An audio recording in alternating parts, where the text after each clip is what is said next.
I have this theory I want to run by you. I call it the supermarket paradox. Okay, I'm intrigued. What's the supermarket paradox? So here's the deal. When you're at home, in your own neighborhood, grocery shopping is the most mindless, automatic thing you do. You're completely on autopilot. Mm-hmm. You grab the milk, you get some eggs, you pay, you leave.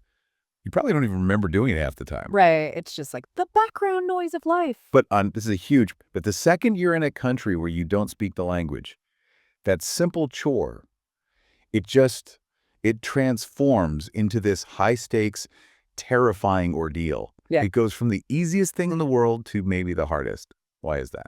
It's a fascinating phenomenon. I think it's because the supermarket is a linguistic minefield. Suddenly you can't read the labels. You don't know the etiquette for queuing. Queuing. Yeah. And then just looming over all of it is what you could call the thread of interaction. The thread of interaction. That is it, 100%. The fear that someone is going to ask you something simple like, do you have a loyalty card? Yeah. And you're just going to stand there, frozen. While the line gets longer and angrier behind you, Yes. it's the loss of competence. As adults, we absolutely hate feeling incompetent. Which brings us perfectly to today's deep dive. Yeah. We are looking at a resource that claims it can solve this exact problem. It's a course called Go to the Supermarket in English, Learn English Fast. Right. And on the surface, it looks like a pretty basic vocabulary list. But the more time I spent with it, I realized it's actually a kind of survival guide for that psychological minefield you just described. Survival guide is exactly the right way to frame it. What really struck me about this material is that it isn't actually about groceries. Okay. I mean, yes, it teaches you the word for bread, but the real lesson, the subtext, is about confidence. It's about bridging that gap between, let's say, textbook English and real-life English. So that's our mission today. We're going to unpack how this thing actually bridges that gap. We'll look at the narrative it creates, the specific linguistic toolkit it gives you, and this is the part I find most interesting, the training method it says you have to use to get over the fear. Yeah, because reading a word in a book and saying it to a stranger are two wildly different things. It's a huge difference. And the source material really gets that. It identifies its audience as beginners and early learners, and it makes a very specific promise to move you from fear to comfort. Okay, but let me just play devil's advocate for a second here. Yeah. Can a pre-recorded audio lesson really fix fear? I mean, fear is a physical thing. Sweaty palms, racing heart. Is listening to someone talk slowly about vegetables really going to stop my heart from pounding when I'm in the actual store? That's a fair point. An MP3 file can't, reach into your brain and flip off the adrenaline switch. But think about why the fear is there in the first place. The unknown. Exactly. It's the unpredictability. What this source does is it removes the variables. It basically creates a simulation. A simulation. Yes. The text says the audio is slow, clear, and practical. It's a controlled environment. By slowing the whole interaction down, it lets your brain process the pattern without the pressure of a real human waiting for an answer. So it's not just teaching you words, it's giving you a roadmap. That's it. Yeah. So you don't feel lost. The stated goal is to help you speak confidently while shopping. Notice it doesn't say speak perfectly. Confidently. I like that distinction. It's huge. Perfectionism is paralyzing. Confidence gets you moving. So how does it build that confidence? It breaks the whole trip down into a script, like a play. You have two characters, the customer and the shop assistant. The classic duo. And they have really specific roles. The customer needs things, the shop assistant helps them politely. By defining the roles, it's telling the learner, look, you don't have to improvise, you just need to learn your lines. Okay, so let's look at the script. The source breaks the shopping trip down into a chronological narrative. I want to walk through it, but maybe like it's a tactical operation. A grocery heist. A grocery heist. I like it. I'm in. Okay. Phase 1. Infiltration. The source calls this entering the supermarket. Now, really, is this a step? Do we need a lesson on walking through automatic doors? You'd be surprised. Entering sets the mental stage. When you're in that foreign language context, crossing the threshold is the moment you commit. You're leaving the safety of the street. Right, and entering the zone. You're entering the zone of potential interaction, so the source acknowledges that. It grounds you. Okay, fine. We're in phase 2. Gathering intel. The source lists this as asking where items are. And this is the first real friction point. You can wander around for 20 minutes looking for lentils, or you can engage. I have definitely spent way too long looking for something just to avoid talking to a human. We all have. But the script forces the interaction. It says, no, the standard procedure here is to ask for help. Then comes phase 3, the negotiation. Talking about prices and quantities. This is where my math anxiety kicks in. Numbers in another language are so hard. They really are. And a mistake here, I mean, it can have real consequences. You might accidentally agree to pay $50 for something you thought was $5. Then phase 4, the extraction, paying at the checkout, dealing with the bill. The point of no return. And finally, ending with polite goodbyes. Mission accomplished, we're out. So why does that order matter? Hmm. Entering, asking, discussing, paying, leaving. It matters because it turns a chaotic environment into a simple linear process. Right. The source is saying, look, these are the 5 beats you need to hit. If you know the beats, you're not surprised when they happen. It takes the element of surprise out of it. You know the shop assistant is going to talk about the price because that's step 3 on the list. It creates a kind of predictive model for your brain. Instead of scanning for threats, you're just waiting for your cue. Okay, so we have the mission plan. Now we need the gear. The linguistic toolkit.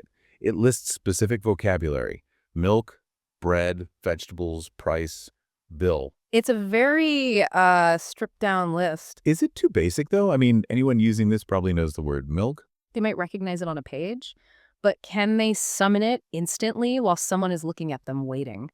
That's the difference. Good point. But I think the more interesting part of the toolkit isn't the nouns, it's the grammar. Oh, yeah, I saw that. They specifically focus on countable and uncountable nouns. That felt like a flashback to, like, 7th grade Spanish class.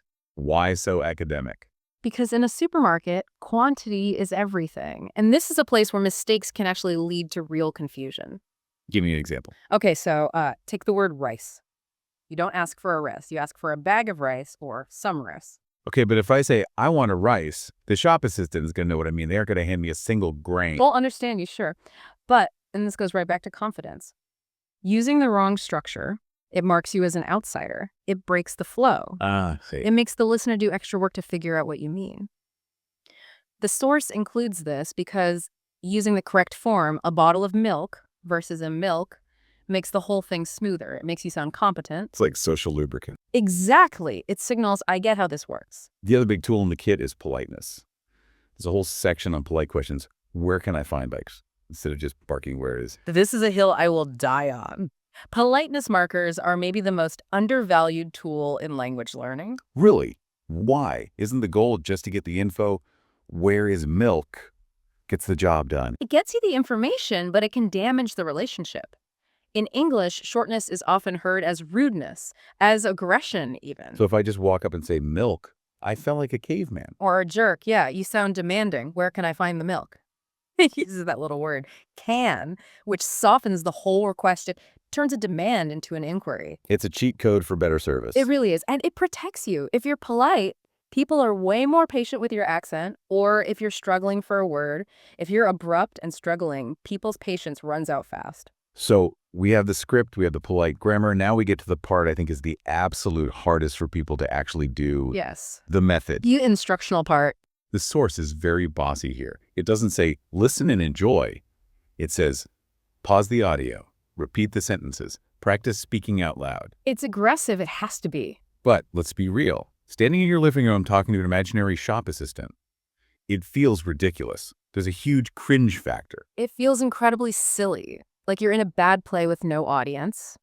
But that cringe factor is exactly what you have to push through. Why can't I just say the words in my head? I can hear my inner voice saying, where's the bread? Perfectly. That is the dangerous illusion of fluency. In your head, you're Shakespeare. Your accent is perfect, your rhythm is flawless, but the muscles in your mouth, your tongue, your lips, they haven't actually done the work yet. So it's a physical thing. It's purely physiological. Speaking is a motor skill, like playing the piano. You can't learn piano by watching videos of pianists. You have to actually put your fingers on the keys.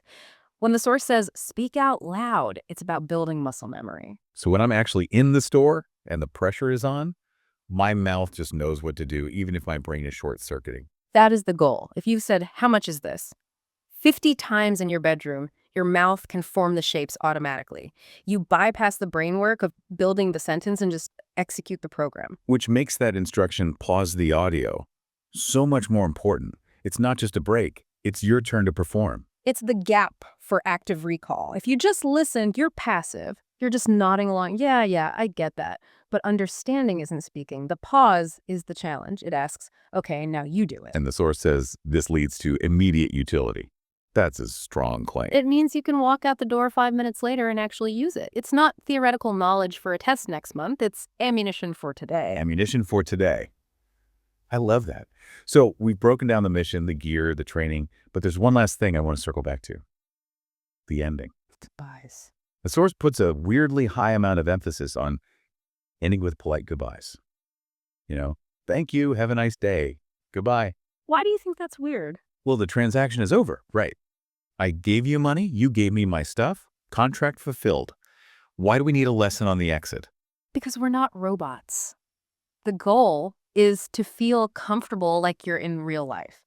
In real life, the interaction doesn't just stop with the payment. It ends with the separation. The separation. If you just grab your bags and walk away in silence, you've basically reduced the shop assistant to a vending machine. You've dehumanized the interaction. And you feel like a tourist. You feel like a consumer.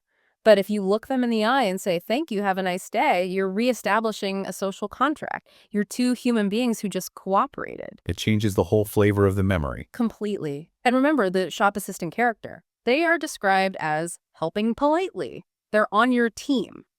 The goodbye is your acknowledgement of that help. It's funny, we started this deep dive talking about fear. The fear of being judged, of messing up. The supermarket paradox. Right. And it seems like the real antidote to that fear isn't perfect vocabulary. It's not knowing the word for pomegranate. No. It's about structure and connection. It's knowing the script so you don't panic. It's using polite grammar so people treat you well. And it's practicing out loud so your mouth doesn't fail you. And if you do those three things, the supermarket stops being a minefield and just becomes, well, a supermarket again. Which is the ultimate victory, right? To make it boring again. To make it mundane, that is fluency. When the extraordinary becomes ordinary. I want to leave our listeners with the final thought on that goodbye. We often rush through language learning because we want to get to the good stuff. Debating philosophy, telling jokes. We skip the have a nice day. We do. We see it as trivial. But I wonder if those little throwaway phrases are actually the most important ones. How so? Well, put yourself in the shop assistant's shoes. You see hundreds of people a day. They're all a blur. But the one person who actually looks at you, smiles, and delivers a culturally perfect, confident, have a nice day, that person registers. They stop being just another foreigner in that moment. Exactly. For just a few seconds, they become a neighbor. And isn't that what we all want when we travel? To not feel like a ghost passing through, but to feel like we're part of the place. To belong. To belong. And maybe belonging starts with buying milk and saying thank you properly. So, to everyone listening, the next time you're practicing, don't roll your eyes at the grocery store lessons. Stand in your room, talk to the wall, and practice your polite goodbye. Your future self, standing in a checkout line somewhere, will thank you. Absolutely. Thanks for going on this deep dive with us. Good luck with your next shopping trip. And have a nice day.